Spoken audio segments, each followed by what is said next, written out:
Yeah. So essentially, I've noticed that Portland has a there's no dumpling shops in Portland. There's not one that I've found yet, and like that really upsets me because man, dumplings are good. There are restaurants that make dumplings, or they don't really make dumplings, but they have dumpling dishes. So when you say dumplings, like what is to you like what is a quintessential dumpling? A quintessential dumpling is like something you'd find in actual China or in actual Japan, or a dumpling place. Well, because like or like not just so pot like stickers. Not pot stickers. So does gyoza count? Gyoza sort of counts, but then they're all like What about meat buns or like meat buns kind of count, but I kind of want that like that traditional style dumpling. You know what I'm saying? Okay, but they're like sweet dumplings. There's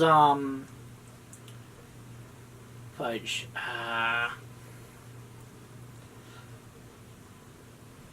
Okay, what about like that vegetable Manchurian dumpling? Like, yeah, does that count?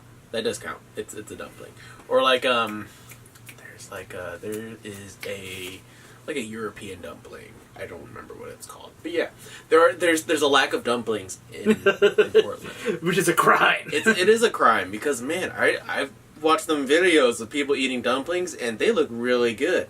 I'm like, I want those sort of dumplings, and you just can't find them in Portland. You can't find them, huh? Yeah, but there is some good news. There is like a restaurant that is gonna do like dumplings and some other stuff in downtown.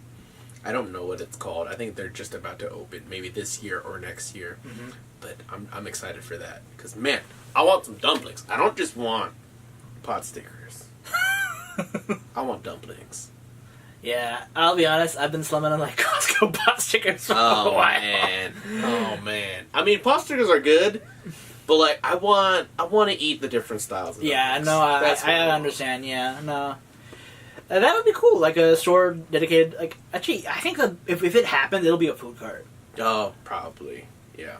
That's actually one of the nice things about food carts in Portland. Mm-hmm. Like, that's like it's definitely like there to to go places because man, they're so good. No, but like they can specialize. They can specialize. Yeah, man, they're good. I haven't gone to any in a while, but man. Food sounds so good. Yeah, actually, and also like the running costs are low, and you can do like things that are so much more jankety. Yeah. There was okay, so at my house in India, my grandparents' house. My grandfather just recently passed away. You go down the lane, and there will be a guy who like turns up, I think, on like Fridays. I think like a few of the days of the week, and he will serve decent. Like it's not like special food. It's just like better versions of what we normally have, like dosa and idli and whatnot. That sounds good. Yeah. Yeah. And he has better golumbu curry, better chutney and sambar, whatnot. Okay.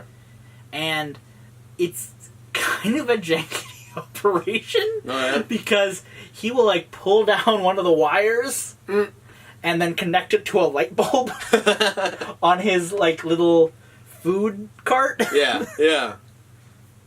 Oh jeez. And then like pull like a tarp or something to like the nearby tree. Oh, he just sets up there. Yeah, and then like he'll have like plates and then like put banana leaves on the plates. My gosh. And then like serve the food on that. And then just like keep on passing it around. I mean, if it works, then it works. Yeah. Shoot. If people like it, then he's got a business going on. Yeah. Man. Actually, you know something?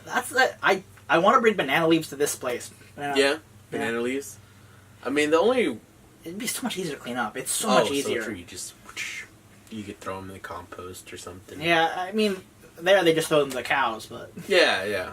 I think we could throw them to the compost. Yeah, that's a Portland thing to do. Yeah, to compost everything. Yeah, I don't do it anymore, but Yeah. Or you just throw it outside, dig a hole. That's pretty much what I mean by throw it to the cows. Yeah. That's what it is. It is. Outside is cowland. Very true. You just don't have cows. Actually, the thing is, like, I think cows are great and all, but when outside is cow land, so is the roads are manure land. Oh, so true. Well, I mean, that and horses. Like, Horses. we still have horses in my village and in Salem, which is right next to my village, there is actually another Salem inside India where I live. Yeah. They're just Salems everywhere. And there are horses there, and so that means there's cow pies and horse shit and... Oh, shoot. Yummy. You heard nothing! You could just totally, censor that out if need be. Although... Okay, yeah, I could, yeah. Yeah. You probably just get demonetized super, super hard. Nah, I don't know. Damn it. Cut this all out! It's all over! Anyways. Cow poops. Yeah. Horse poops in your town. Yeah. Have you traveled? Not a whole lot. I've done a whole lot. I did a whole lot of, like, camping last year. Got stuck. That was interesting. Like... Where did you get stuck? We got stuck in the middle of the woods. Oh, God. So we were supposed... It was me and a couple of friends. We were all supposed to meet up at this lake. And, yeah, that's never gone wrong. Yeah. Wait, was this a horror film? I mean... Okay, this is the scary thing. We actually, like, in the beginning of the year, this was the first time I ever did any acting whatsoever. We filmed something where my friend gets saved by me. Literally, this happens during this trip. Okay. 6 months later. Right. So we essentially made something 6 months before that told the events of what's going to happen 6 months later. Why does this feel ominous? It was super ominous. I didn't want to watch it until he was like, just watch it. And as I watched it, I was like, oh, this is what actually happened in real life. We weren't kidding this time. And so essentially, get stuck. I drive over this big old like block of snow ice thing, and the car gets stuck. Wow. Yeah, so we were there for like a good 24 hours. I'm just digging away with this like trench shovel, like slowly going. And then we also have like an ice scraper for the car, you know, that sort of thing. And we're just picking at it, and like all the way to the point where the shovel breaks and whatnot. And it was, yeah, luckily a park ranger came by, pushed the car with us, saved our lives. I hugged her. It was a nice moment. And so, essentially, we don't even go to the lake because there's a huge, like, 3-foot pool of water in front of us after, like, a quarter of a mile up. And it's like, oh, we can't even go there anyways. So we end up trying to call our friend, like, yo, we're not going to go here. And then we, like, go other places. And then, after, like, a few days of camping and stuff, we're like, oh, we're kind of bored now. We'll just go back home. And then some other stuff happened. Essentially, I met up with the friend that we didn't meet up with. Some other stuff happened. Probably won't get into it. But yeah, it was crazy. It was just, it was so crazy. It was so much fun, but it was crazy. You know, wow.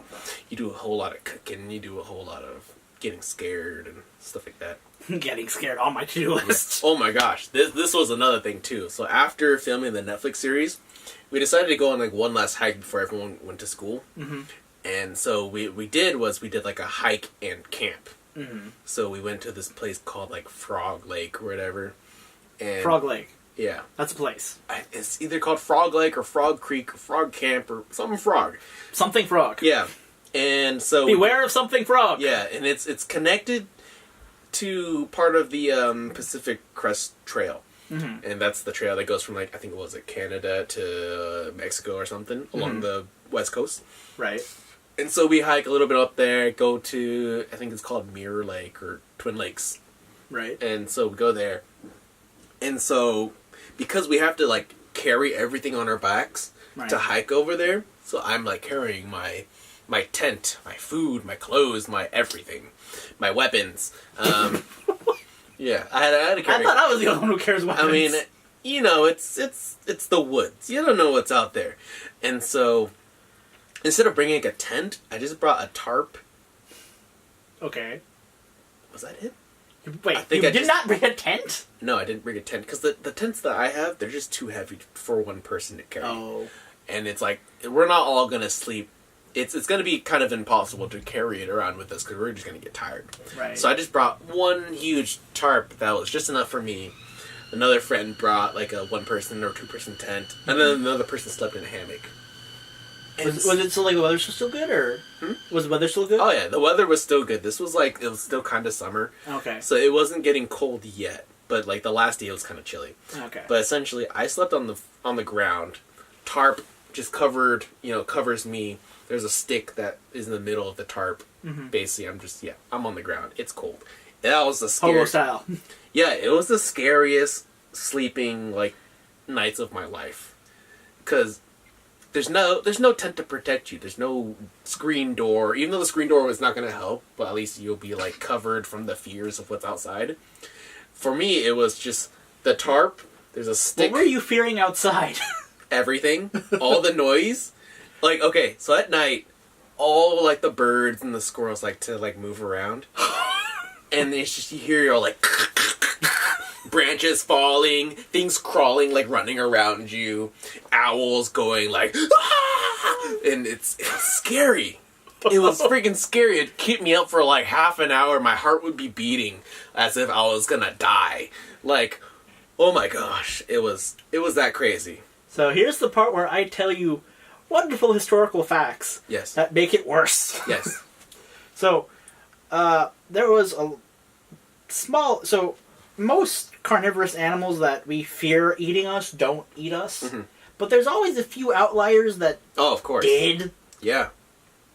So there was 2 lionesses that are now in a museum, but attacked like over 10 people and dragged them out of their camps and ate them alive. Yeah. Well, I don't know if they were alive when they were being eaten, but they might have been dead. They probably were dead. Come on, who wants to who wants to eat the face off of somebody who's alive? They died, yeah. But yeah, they were eaten. Mm-hmm. So they were literally man-eaters. Yeah. And obviously not around here. Mm. Mm-hmm. But what is around here, because we are in the area of the Wendigo. You know the legend of the Wendigo? Wendigo? Yeah. Yeah. See, that's the thing. When you read everything, the pronunciation. Mm-hmm. That's the like the shapeshifter sort of Native American. Yeah, cannibalistic spirit. Yeah. Yep. There are a lot of different variations on the myth, but man, I hate camping and then reminding. Oh, right, that's something that exists. Wendigos. Ah. What I didn't know is that it has one of the largest spread of like where the myth exists in the world. Yeah. Because like when it comes to supernatural creatures, they usually don't like have except for like archetypal ones like vampires, ghosts, and that kind of stuff. Zombies, dragons, so on and so forth. Yep. Except more specific ones like the Wendigo. I don't know. Mm-hmm. This one has the like of the older ones that are not modern has before modern means of conveying information has like the largest swath of territory. It includes like North America and parts of South America. Oh, okay. But it's North America and parts of Canada, as I'm understanding. Okay. Okay. I'll have to double check that. But I think it's North America and parts of South and parts of Canada. Mm-hmm. And that is just a humongous amount of land. Yeah. And I mean, obviously the legends vary, but I mean that the cannibalism and whatnot that doesn't, and its association with winter and cold doesn't. Well, luckily I wasn't in the cold. Yeah, I'm glad. Except for that last day. That last day, it was just like a few degrees, but you could definitely tell it was getting kind of chilly. Yeah. Like I couldn't be naked out there anymore. Yeah. Yeah. Wait, you were naked? I mean, I was like in shorts. Okay. And that was it. Some short shorts or whatever. Just chilling. Because there's like no one else around. I think it's like the off season or whatever. Yeah. And so we're just like, boop, boop, boop, I'm naked. Boop, boop, boop. So, yeah. I feel like that could be a shirt. Yeah, I'm naked. No, the whoop-de-doop-de-doo part. Oh, whoop-de-doop-de-doo. Plus, I'm naked. Yep. Yeah. That lake was really cool. We saw all these things. I think they're called mud puppies. Do you know what those are? we saw those. There was a huge one like this big that swam through us. My friend like screamed super loud. It was to say, that sounds a little disturbing. Yeah, it was long. We were trying to catch him, and the most hilarious thing was the first one that we saw at the other lake. Like we were like, "Oh, you gonna catch it?" My friend was like, he saw it. He was like, "You're gonna catch it. You're gonna catch it," and literally just went, "I caught it." Oh. I was like, we were like expecting him to like kind of like really have to like go look at this, and he straight goes, "I caught it." We're just like, "What? What have you done?" We just started cracking up because it was like the simplest thing ever. We were thinking it was gonna be so hard to catch one. Well, I mean, like it sounds slippery, man. It's like a salamander, but but it was just hilarious because he just caught it in one swoop. Wow. We were expecting like multiple swoops, but yeah. Another scary thing was I saw like a spider that was floating in the sky. Oh. It was parachuting. That's what it was doing. That was scary. Like, we were at the second lake, and we're just kind of looking off in the distance, like, oh, it's so beautiful. And I see this kind of like this tiny thing in the air, like 30 feet up in the air, and like it just flies closer to me and closer to me, and it's just this huge spider with a parachute made of web flying past us, like, oh! It's like, I'm done. I can't do this anymore. I like kind of look around, like making sure the spider's not there. But man, that was scary. That was like, I've never seen that in my life. I got you topped. Yeah? What you got? Tarantulas. Oh gosh.